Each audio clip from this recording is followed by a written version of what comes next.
Good afternoon, everyone.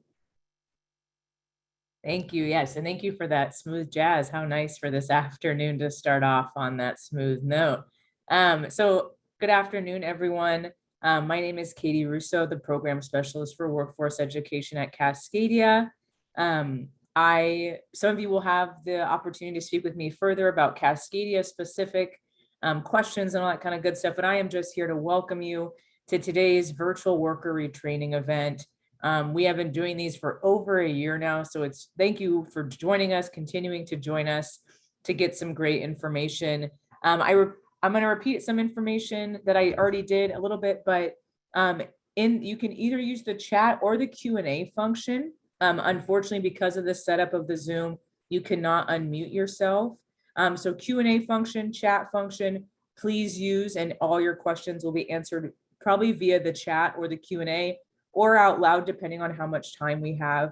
It is important because the chat function is accessible to all participants today. It's really important that we keep the information in there, no personal information. Please, of course, your name, that's totally fine.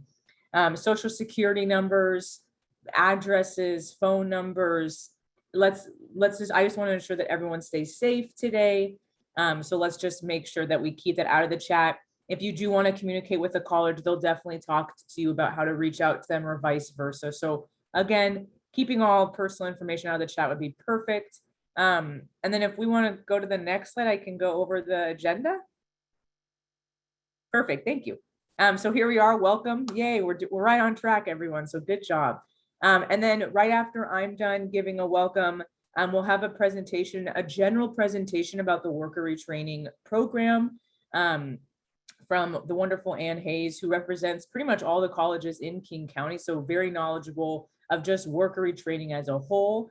And then you'll have a little bit of a break, but spoiler alert, we can't see you, so if you need a break before then, that's okay. We want to ensure that this event is free flowing. So again, if you have questions, you can put them in the chat or the Q&A function. If you need to get up and use the restroom, whatever it may be, that's okay too. And then from at 1:30 to 1:55, you'll go into your first college room. And then your second college room will be from 2 o'clock to 2:30. There is no need to come back to this room at the end of today's event.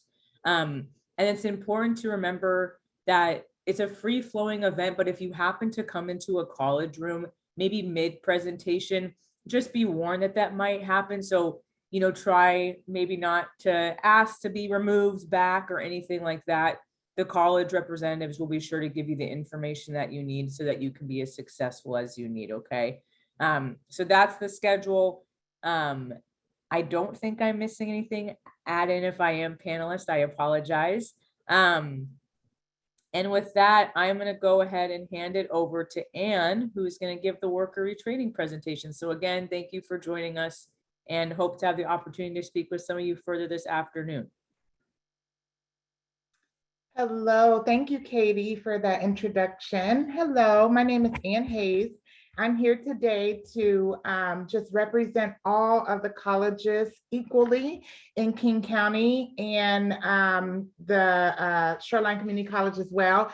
As you can see, our participating partners are listed here. We have a lot of resourceful information for you today. So thank you again for taking time out of your afternoon to come and listen to the presentation. And I always like to thank my colleagues as well for coming and presenting all of these resources to you.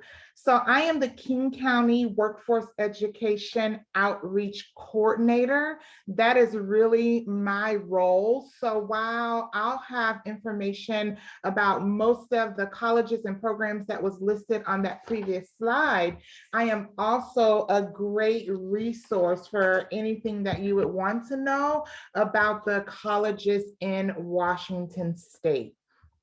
So today I am here to talk to you primarily about the worker retraining program and to tell you about what that offers you, what's the best way to make contact, and also some resources available to you as far as it comes with making educational plans, getting assistance with filling out training benefits applications. So we have a lot to talk about this afternoon. So I'm hoping that you have a notepad, and I will actually also be around for some general Q&As when you go into your breakout rooms. And also I will try to put in the links to the websites that I'm going to mention in the chat. All right, let's get started. So what is Worker Retraining Program? What it is a state-funded program that provides educational funding for laid off and dislocated workers who may want to upgrade their current skills or retrain for a new career. It is actually money that the colleges get from the state of Washington to provide that educational funding for the population of laid off and dislocated workers. So the funding is available at all of the community colleges, all of the technical colleges.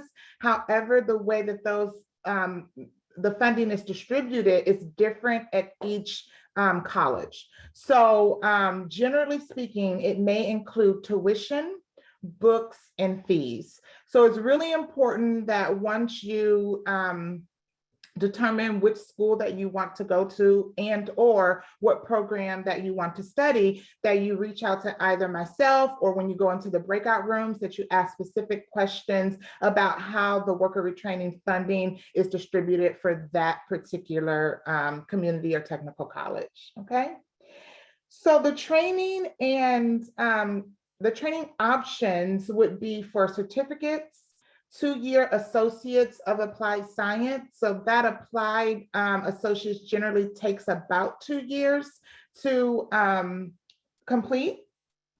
Also, the training options include the applied baccalaureate programs. Now, this is a bachelor's program, but the funding will only cover the bachelors that are at the community colleges or the technical colleges.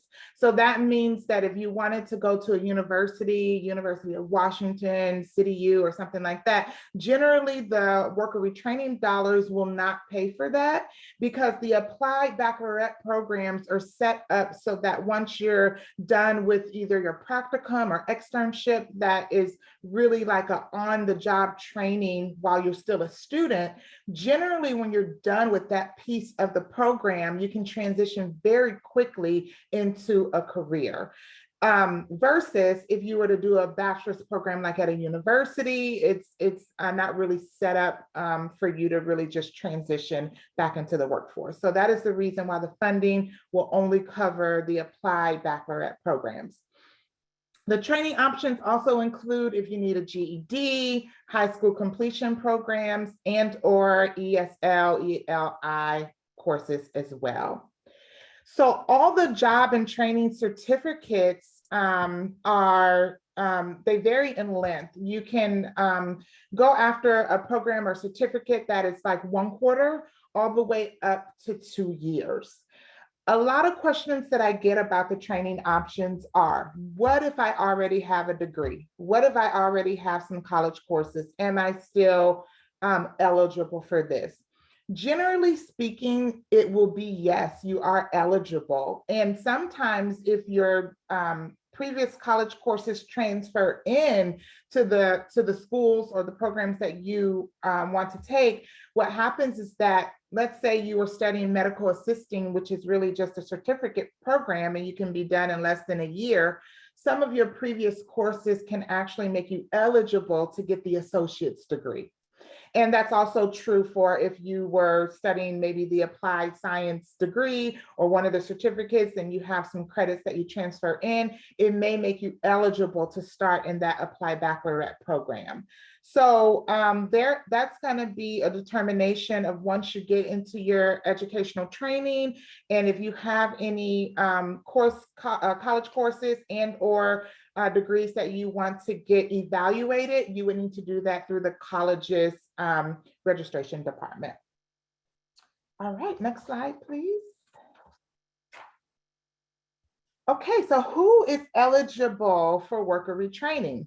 So this is the criteria. If you're currently receiving or if you're eligible to receive unemployment benefits, if you have exhausted your unemployment benefits in the last 4 years, you are eligible. If you were formerly self-employed and for some reason or the pandemic or other circumstances, if the business is no longer viable, you are eligible for worker retraining. Your spouse may be eligible if they are unemployed or underemployed after having been a dependent on another family member's income, but no longer supported by that income due to separation, divorce, death, permanent disability of the main wage earner. So that's really important. If your spouse has been unemployed or underemployed, after being dependent upon you as the main income, they could be eligible for these. If you're recently discharged veteran, or if you received a discharge notice within the last 48 months, you would be eligible for worker retraining. And then for the vulnerable worker, if you're at risk of being unemployed, if you know that, in the coming months that you're going to be unemployed and you meet 2 of the following requirements: your job is not in demand, you do not have more than 45 college credits, or you must upgrade your skills to remain employed at your current job, you are also eligible for worker retraining. Now, when it comes to this, your job is not in demand.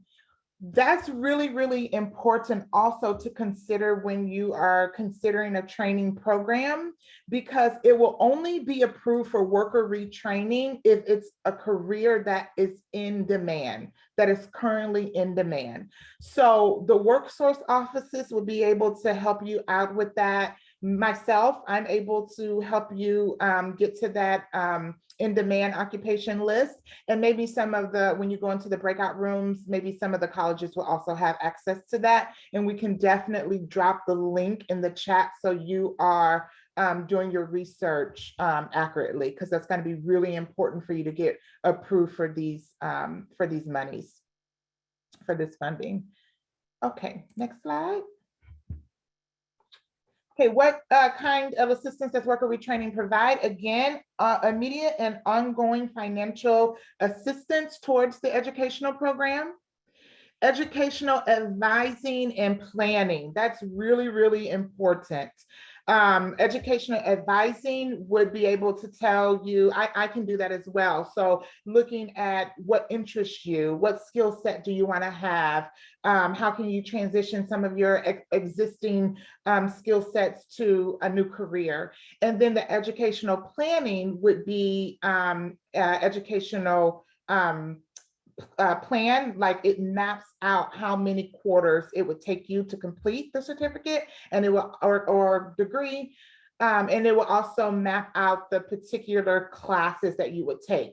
When we start looking at the details for the educational program, some of the classes are only offered like every spring or every fall, or not offered in the summer. So that educational planning, that document is really important to give you a snapshot of what it will take for you to complete that certificate or degree program. Okay, you also get, the worker retraining specialists are liaisons to community agencies and social services. So generally the worker retraining office is really like in a benefits hub space on the college. So that's where, like financial aid is, where they post grants and scholarships, where the BFET program, which is like food assistance if you are in college. And so it's just a lot of community agencies and social service resources that you also get access through through your worker retraining specialists. So it's good to be connected.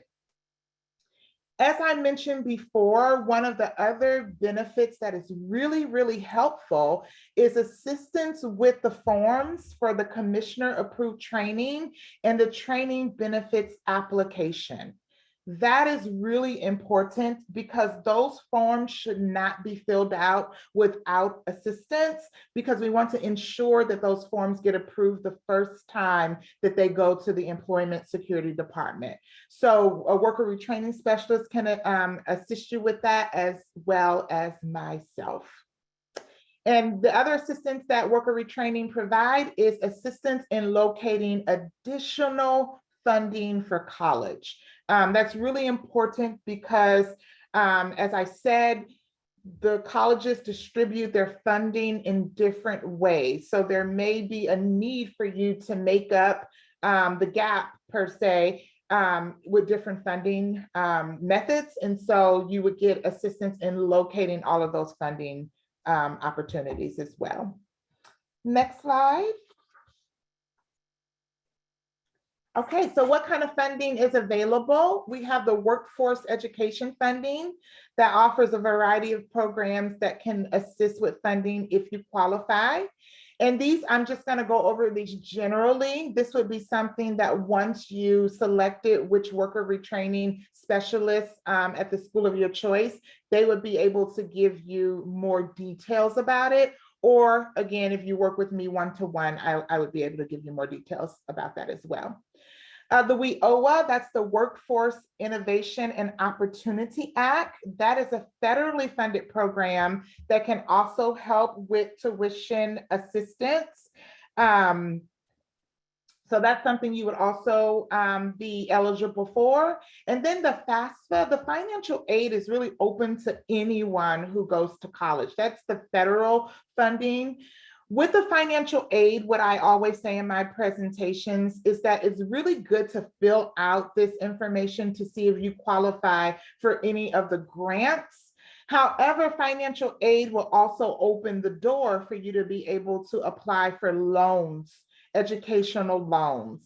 At this time, as we're just at a first stop with the having this conversation about educational funding, I would not recommend that you go down the federal loan route. I would recommend that you really work with your worker retraining office, the services that are available, the scholarships, the grants, so that you can explore this without going into any type of debt.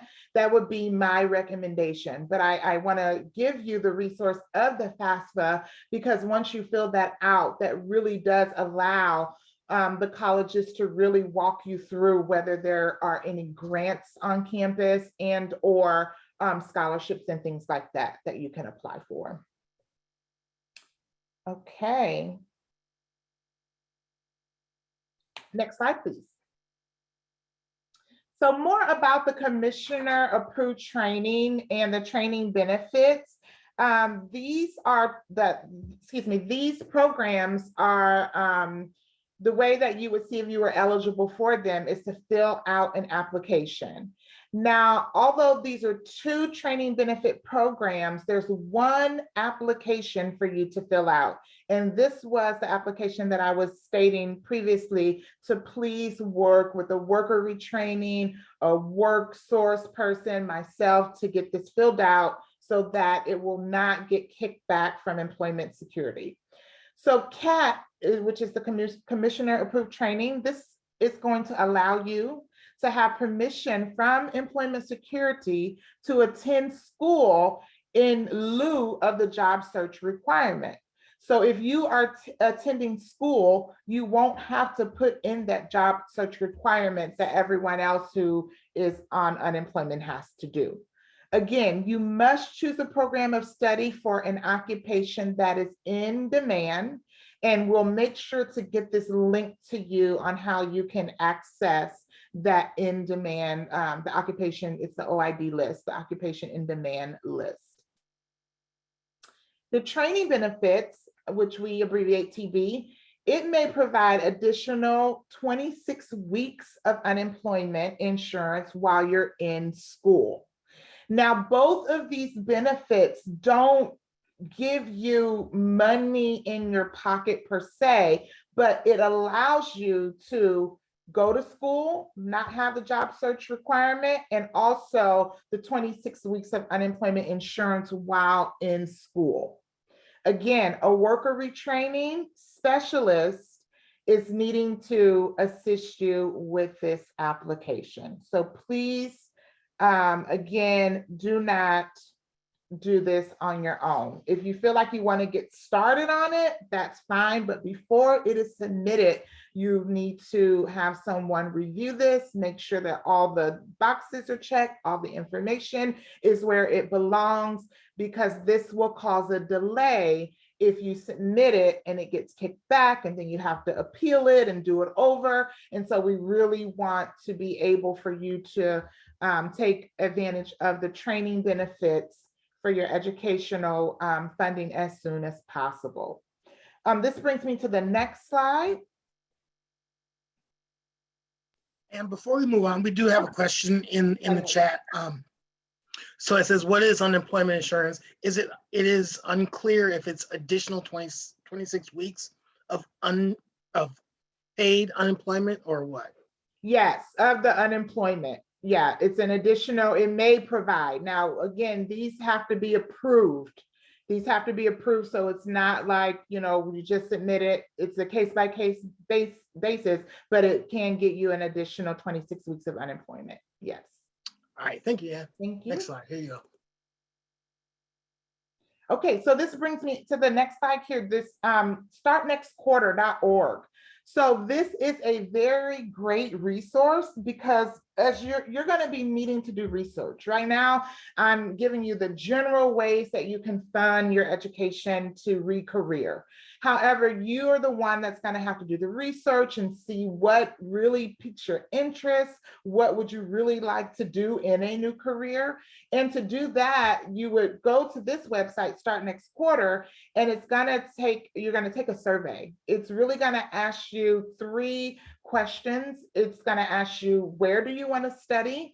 If it's a specific school that you want to study at, or do you want to search a school within the location of your home? Say you don't want to travel more than 15 miles away from home, you're able to search the colleges that way. And the second question is going to ask you, what do you want to do? Are you wanting to get a GED? Are you wanting to pursue a 2-year certificate? Are you wanting to learn English as a second language? And then the third step of this survey is going to show you the available workshops so that you can get started. Now, my previous slide, I was telling you how important it is not to get that training benefit application denied, because it's going to put you back into this cycle. You are really able to start next quarter. Right now, the colleges are in winter quarter, and registration is going to be opening for spring quarter very, very soon, if not have already started as we get closer to the end of February.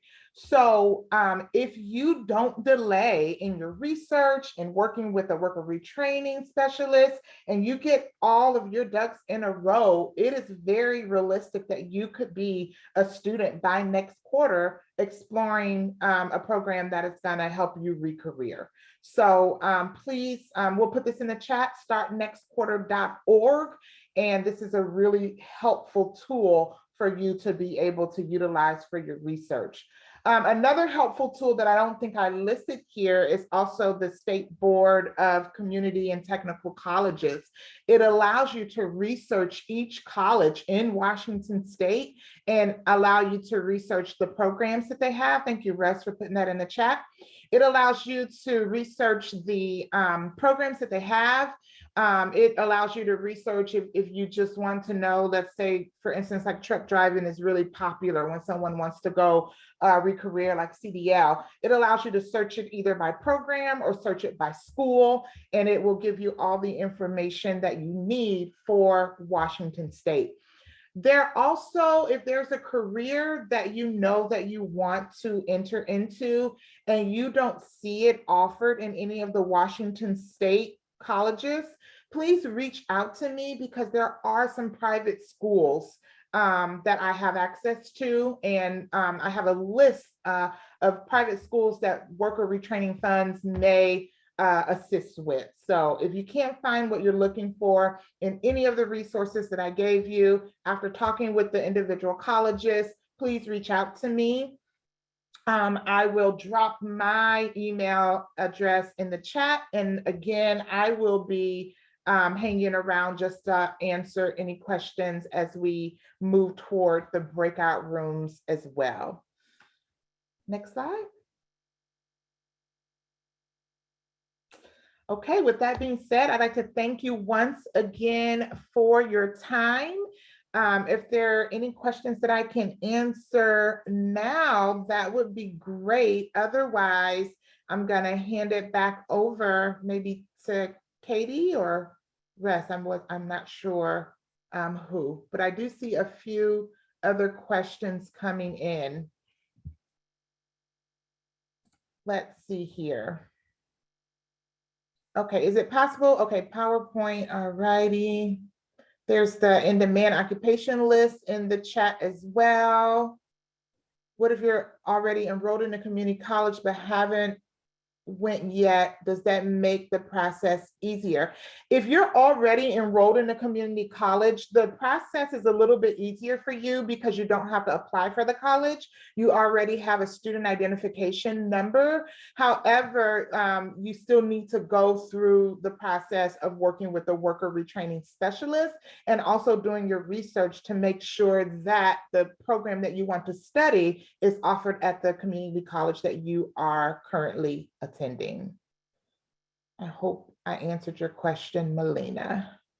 And do you want to put your contact information in the chat that has been asked for? I will do that. While I'm Thank doing you. that, can anybody, can someone read some of the other questions?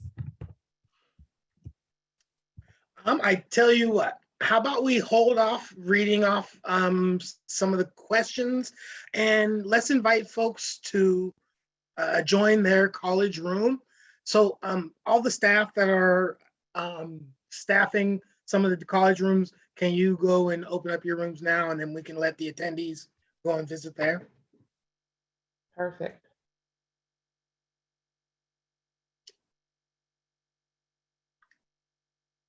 And so for Elizabeth, I just asked, how do you connect with a worker training specialist? That really does depend on which campus that you really want to attend or that has the program that you would like. So if you visit the link I just put right above your chat, there'll be a list of all the different colleges, and find the one that has the program you want. Click there, and then you'll be able to learn more about how to connect with that campus's worker training specialist.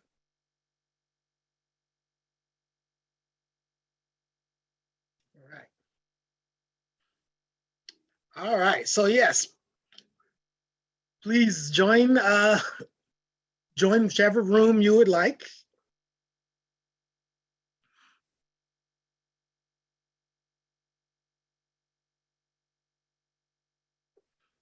And if you would like assistance with accessing a specific college, let us know in the chat and we'll try and drop the direct link into you.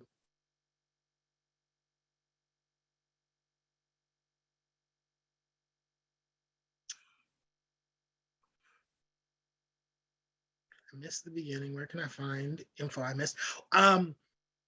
There will be a follow-up email sent out to you later this week that will have a link to the video, so you'll be able to re-catch up on anything that you may have missed out on. And to get to a room, you're going to want to go to the resource guide, and the resource guide is located here in the chat. It's the Google site.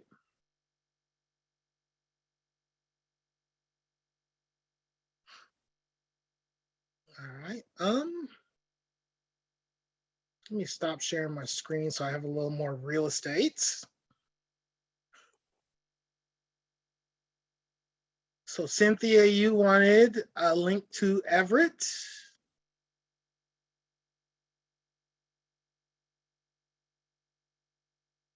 And that is here.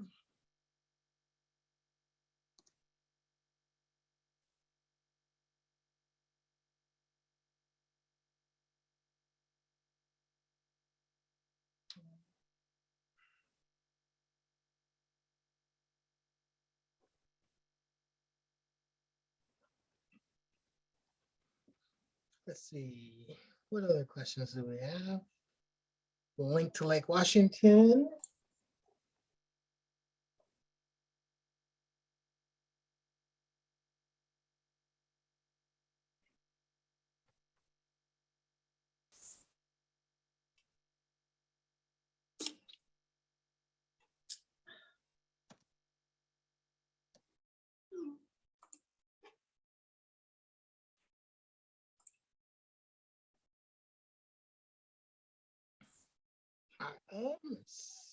Simeon. What kind of question do you have? Just links. It looks like Green River, please, someone said. Oh, Simeon has Simeon. his hand. Oh, yeah, has their Simeon. hand I see raised. Simeon. Hi, Simeon. Can you unmute yourself?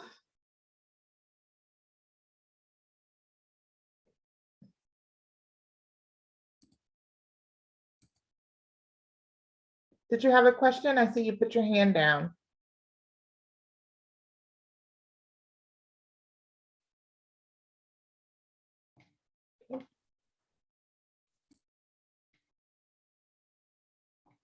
Hey, Chris, how you doing? Doing all right. Yeah, I was just seeing what the status was because I went to the breakout room and realized I might have lost some direction after I left. Are you the only one that's in your breakout room? No, Omar's hanging out in there right now. Okay, good deal. All right. Okay. Well, then I'm going to head over to that breakout room too. See you in a bit. All right, see you. Hey, Russell, Nicole in the chat says that the North Seattle College isn't until February 28th. It should be open now.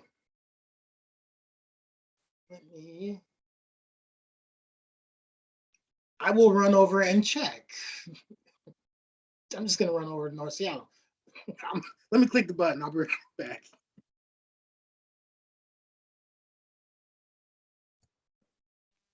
I am sharing as very quickly as possible in a private message to folks who are asking. So looks like Green River is next.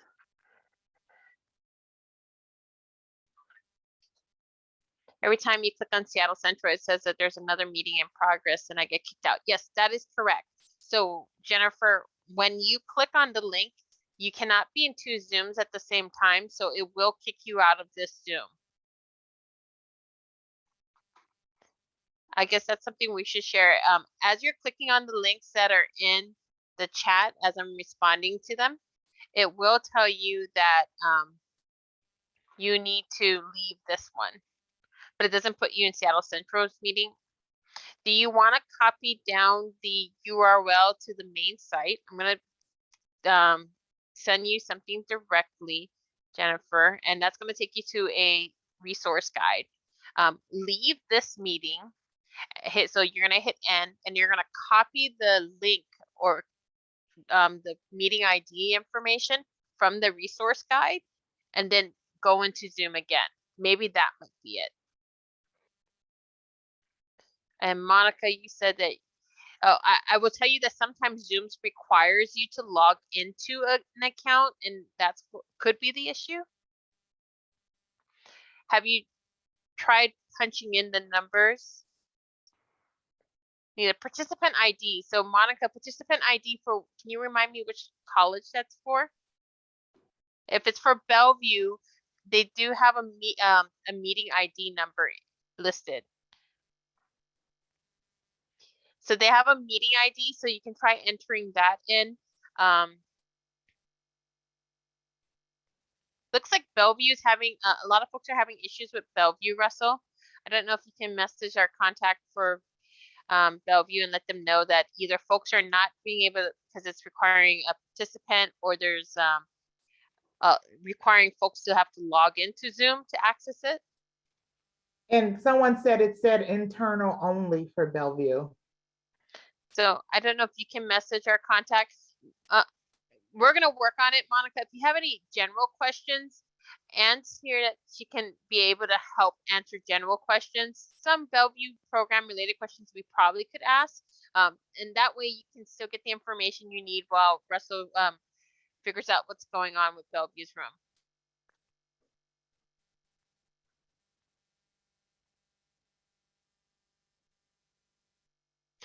Yeah, you can get resources from colleges right now. We can kind of talk about it. Anne actually represents all of the colleges in King County, so she can help answer questions. If you want to, you can jot them, or I can actually put you, you can bring, yeah, so if you, I guess we'll just say, I'm gonna go ahead and stop recording, Russell, if that's okay, since we're gonna take questions.